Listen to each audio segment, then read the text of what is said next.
Welcome to Innovation at the Edge, a podcast dedicated to bold ideas that will build a more sustainable and resilient world.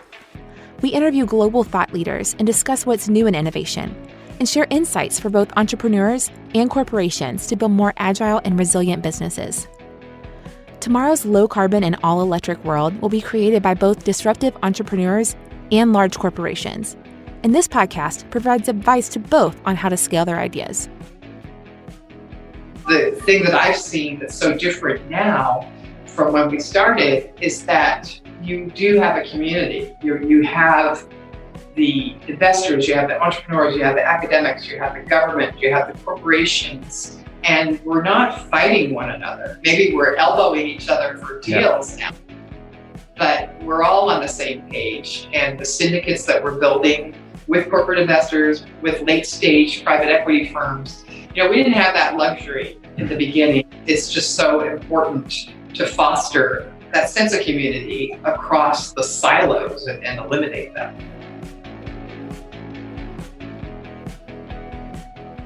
Hi everyone, I'm Emmanuel Lagarrigue, Chief Innovation Officer at Schneider Electric. I'm extremely pleased today to have with us Nancy Pfund.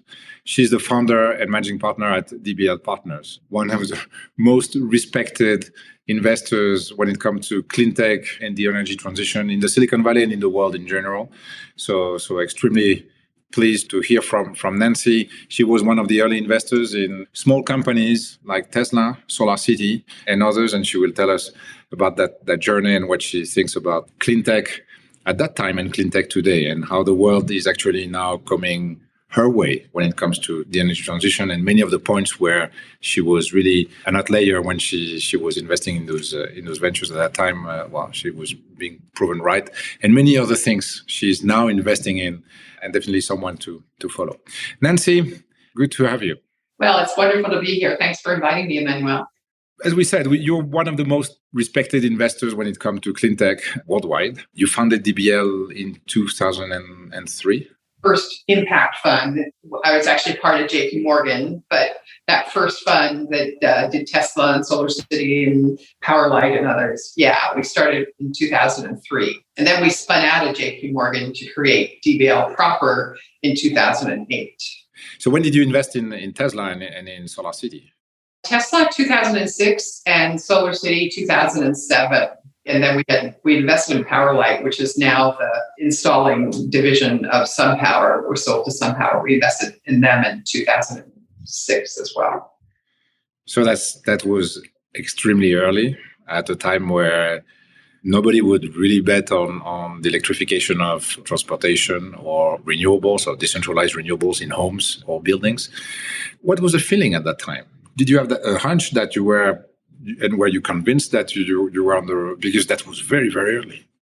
Yeah, it was early. It was a lonely place to be, I will say. I'm much happier today when people really believe in this whole movement.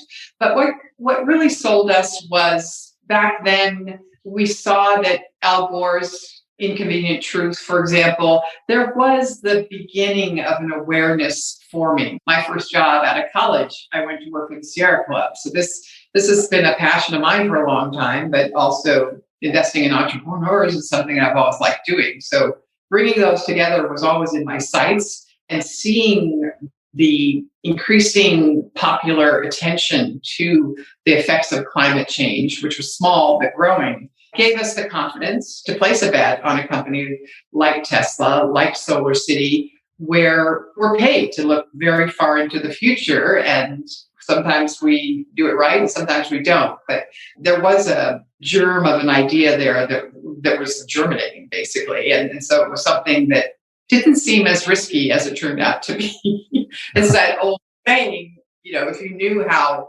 difficult it was going to be, not sure you would have done it. But we're glad we did. Yeah, of course. So now the world is coming your way in a massive way. So the impact investing is probably around $250 or $300 billion today. And it's just getting started, from the decentralization of energy and the grid to electrification of transportation and other processes. So what trends and what investments are you excited about today? Well, how much time do we have? It's the good news is there are so many opportunities. The field has grown, and people are now very literate about where carbon exists in our world. And so it takes you to places, of course, wind, solar energy, demand response, electric vehicles, charging. That's all pretty old hat by now, and still lots of great opportunities. But what's fun is it takes you to places like agriculture or conservation or the circular economy, the role that space tools play, as we just heard the Mars rover landed on Mars. These are new fields that, while not quite as audacious as investing in EV back in 2006 turned out to be, they have this tremendous upside because they are the keys to the kingdom in terms of developing a low carbon, no carbon kingdom for future generations. So agriculture, I assume you're talking about regenerative agriculture, more sustainable farming, avoiding having the soil producing its own carbon emissions. Any insight here? What we're going to be able to see, just as when we invested in Tesla, transportation in California was 40% of emissions. So it was a huge bad actor. And agriculture is no different, 30, 40% of carbon, depending on which studies you look at. And yet there's no plan B. I mean, we have to have food to eat, and the population of the world is growing significantly. So there's no turning around and saying, no, we can just do things same old, same old. And so what we're seeing, we have a company called Farmers Business Network is one of our investments that allows you to aggregate the data at the farm level and develop a carbon intensity score and allow farmers to then use techniques like tillage improvements or cover crops, a whole slew of remedies that lower your carbon intensity score. We're also tackling food waste, which is 40% of produce gets thrown away globally. There's no cold chain in many parts of the world. And so this is bad for farmers, consumers, retailers, and there are ways you can tackle that through innovation. A company we have in our portfolio called Appeal Sciences uses plant waste to protect plants from rotting and increases the shelf life from 2 to 4 times. So we have a company called Bellwether Coffee that is taking away the natural gas roasting model for coffee. And that's about a $228 billion industry, 400 cups of coffee consumed every day here in the United States. It's massive. Yeah. It's a centralized natural gas roaster where you have to drive the coffee beans to there, and then you have to drive them back to wherever they're going, or they may even go back on a ship to another country. How about a solar city for coffee roasting? Put it in the cafes, put it in the grocery stores, put it in the Starbucks. And it's amazing how you can trim that carbon footprint and also get a better tasting cup of coffee because it's freshly roasted. Like with Tesla, you could have a car that was amazingly fun to drive and powerful, and you could be a good steward of the planet. And so no sacrifice. We love those kinds of opportunities. And coffee is, for some people, almost as important as their cars. Yeah, of course. That's a very important notion, that notion of really triple bottom line. So it's a benefit for the customer, less friction, better product, better business model, and better for the planet. Any example in circularity? This is another topic you mentioned. Well, yeah, we actually had the first IPO in the circular economy a couple of years ago, a company called The Real, which when we first invested, it was our guilty pleasure because what it is a online luxury consignment site.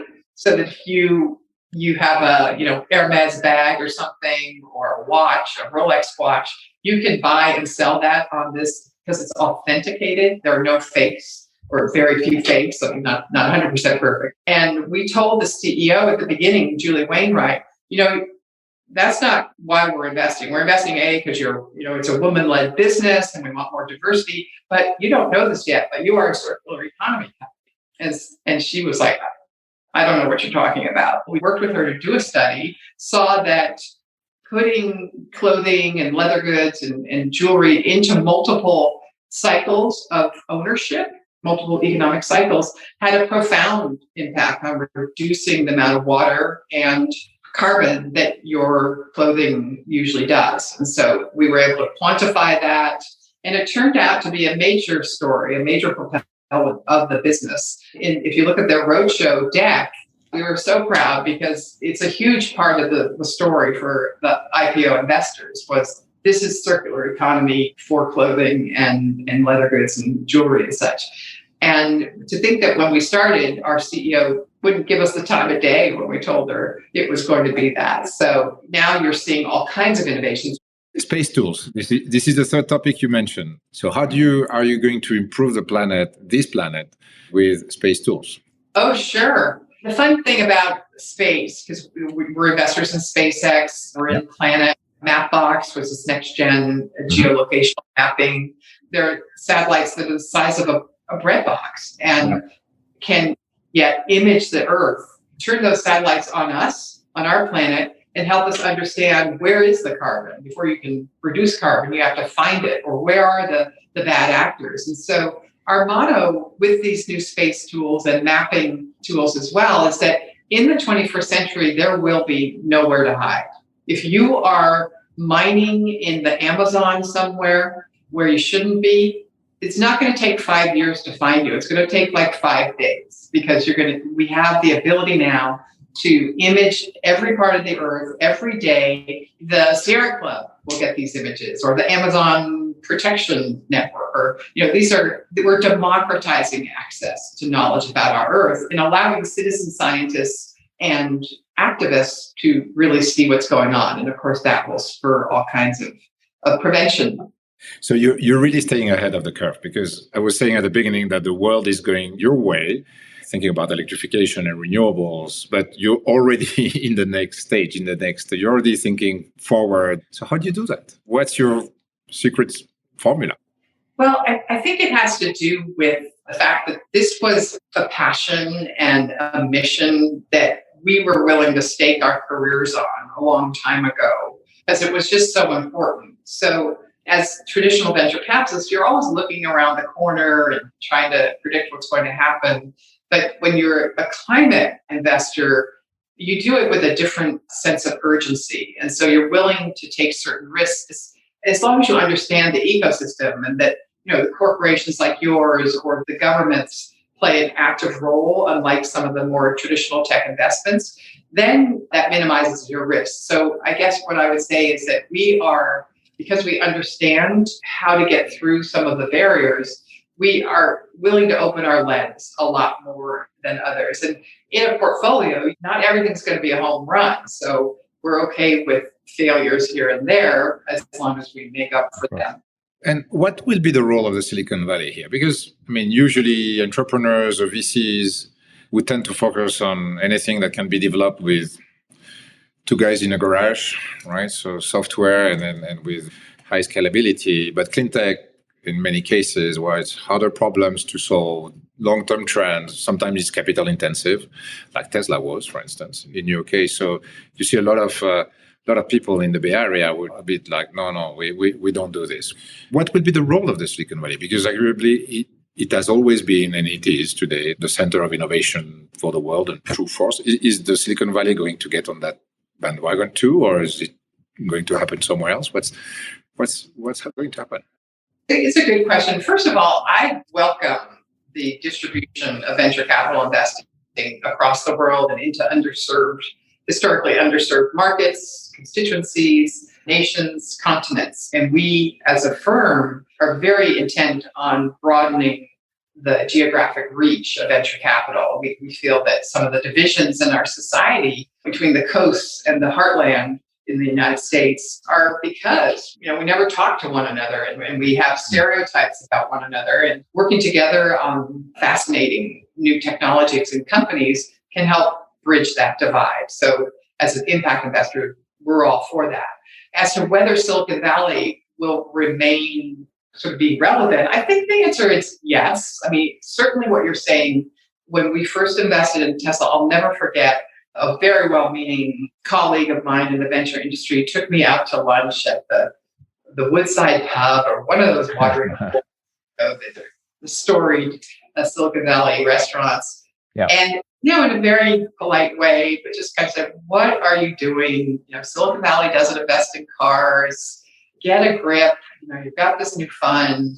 It was so different, so new. And, that made me feel bad. It made me feel lack of confidence that people, because I felt that he was a proxy, that everyone must feel this way. They probably did. But on the other hand, we were already in it. So we just had, we're in, we have to make the most of it. And of course, we never predicted the phenomenon that Tesla would become, but we thought, well, we can make headway. We can make a little company and maybe, some Italian sports car company will buy it or something. Yeah. So we had modest expectations. And so that's what we were up against. Whereas today, all those people drive Teslas for one thing, the people that were skeptical about it. And people, nothing breeds success than a very iconic success story in a field where there hasn't really been that for a long time. So I do think that the traditional approach of Silicon Valley is expanding, and you have a lot of great entrepreneurs that cut their teeth in tech that are now doing climate companies. You have tech investors coming out and starting clean tech funds. And so, it's not just a Silicon Valley phenomenon by any means, but I wouldn't rule out the role that our region plays, because we were early and now we're into multiple generations. We see entrepreneurs that we saw at Tesla when they were like junior engineers back in the back of the building. So, and now they're starting companies. So I think the ecosystem is alive and well, but clearly this is much bigger than one region. We need innovation across the world. And we're very interested in the developing world, making sure that we're able to support a move as they did with cell phones and skip the whole generation of landlines. We'd like to see if we can skip some of the centralized coal and fossil building. And that's super important. I mean, you can feel proud about an investment in a Solar City or Tesla or Powerlight, but when you fly to Lagos, you fly to anywhere in the developing world, and you realize, wow, we have a lot more work to do. And just because where we live in the Bay Area, everyone's driving a Tesla, nothing could be further from the truth in most of the world. So, and we want to share the benefits of job creation, of economic development that we see with these investments in the regions of the world that really need that. Listening to you, there's a bit the same idea as when you hear Elon Musk, right? So when Elon Musk is being asked about what he thinks about, now all the legacy OEMs are going to electrify their fleets. What do you think about that? And he said, well, they're welcome. Well, first, I'm still a step ahead. And second, that was my intention from the get-go, to prove that electrification is real and is possible. And listening to you, it's a bit the same. So you're still 1 or 2 steps ahead of the rest of the crowd, but you're definitely welcoming the fact that this clean tech ecosystem is becoming crowded, and there's more and more funds and entrepreneurs and more momentum, right? Absolutely. I mean, we're just a tiny firm in the Bay Area, and while we've been fortunate to help shape some major changes that will help our planet going forward, we need the attention of mega funds, of entrepreneurs, of academics, of corporations, folks like you. It's such a daunting problem that if we don't all allocate a big chunk of our time to it, we're just not going to move the needle. And so as impact investors, I mean, that's, you asked, how do we make these decisions? It helps us to take the risk, to think that, well, maybe, because when we look at a company like a Tesla, we want it to be successful, but what we really like is for the whole industry and governments just to unhinge from fossil fuels. And so that evolution points to people of all walks of life, of all nationalities, getting into this game. And the thing that I've seen that's so different now from when we started is that you do have a community. You have the investors, you have the entrepreneurs, you have the academics, you have the government, you have the corporations, and we're not fighting one another. Maybe we're elbowing each other for deals now, but we're all on the same page. And the syndicates that we're building with corporate investors, with late stage private equity firms, we didn't have that luxury in the beginning. It's just so important to foster that sense of community across the silos and eliminate them. So talking about governments, so today I would argue that there are basically three types of approach. So you have the Chinese approach where the government says, hey, we are going to decarbonize the economy. 2060 we will be carbon free. And then you have the European model where it's more driven by business, but by large businesses in conjunction with and hoping and expecting subsidies from the governments or the European Commission. And then in the US, during the last 4 years, decarbonization was happening because it made business sense, despite the attitude of the federal government. Now, with the new administration, which has clearly said that this is a national priority, this is top of the agenda to rebuild the economy, what's going to happen? What do you think is going to happen now in the United States? Well, we've already seen, we're off to a good start. We had the extension of the tax credits, solar and wind. We have attention to R&D budgets for clean technologies. And so I think we're just getting started. I think that methane controls will play significantly because we haven't paid as much attention to that and it's been controversial. I think that the investing in infrastructure, the power of the federal government, all the buildings the federal government owns, all of the transportation, that's a major push. And as we're talking, we're witnessing just the very troubling situation in the Texas winter storms. I think we will finally come to grips with our need for a better transmission and grid system. And then I think, we cannot forget environmental justice, the importance of that, the attention to those people that have been left behind that are more at risk to exposure to the pollution of ports or whatever it is. I think this administration will take that and make sure that we're creating jobs and installing clean energy in places not just around Silicon Valley, but where historically the people have suffered because they've been exposed to coal or they've been exposed to fossil exploration in a way that's damaged their health outcomes and their ability to make a living. So I'm very excited about bringing the worlds of social impact and environmental justice together as we work with this new administration.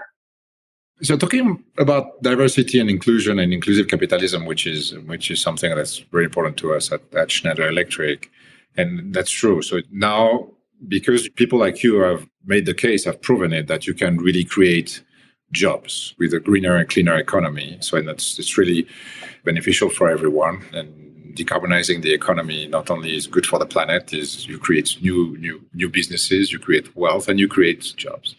Then there's another angle of diversity and inclusion, and that's kind of a personal observation. Usually the ecosystems of venture capitalists and entrepreneurs are very male-dominated, right? So there's a typical of Silicon Valley being dominated by white males.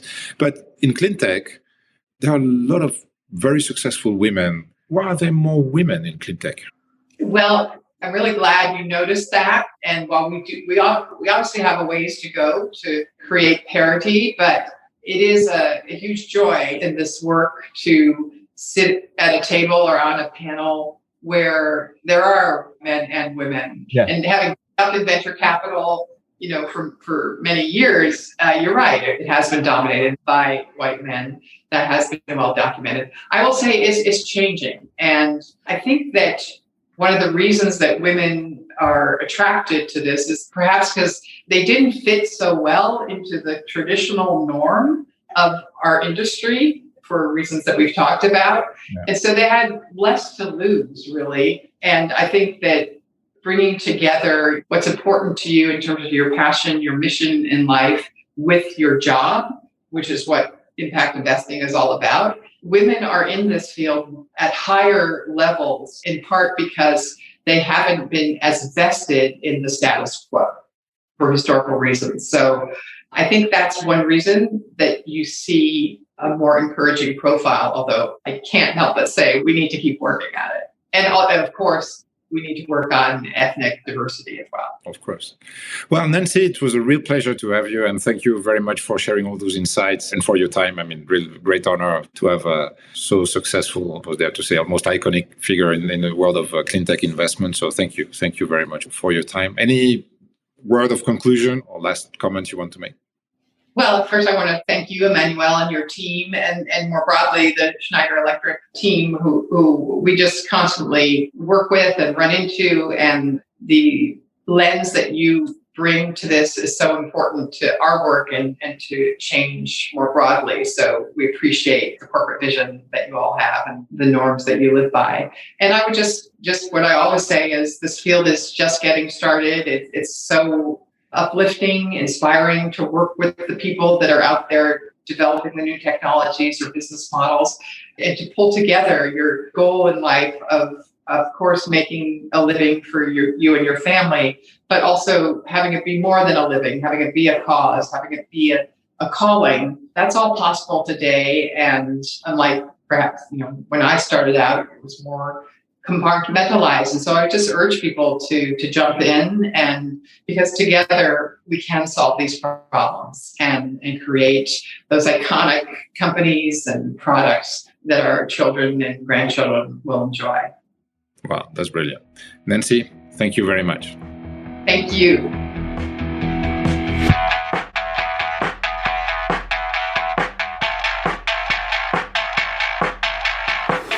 Thanks for listening to Innovation at the Edge by Schneider Electric. Be sure to subscribe to this podcast on Apple Podcasts or Spotify so you'll never miss an episode. If you like this episode, we'd appreciate a rating on iTunes. For more information on the Innovation at the Edge program at Schneider Electric, go to se.com/ventures or follow us on LinkedIn. The content of this podcast is for informational purposes only and should not be undertaken as financial, economic, legal, business, tax, or investment advice. The information, statements, views, and opinions should not be construed as the provision of advice by Schneider Electric, or as an offer to buy or sell any products or services, or to make or consider an investment or course of action.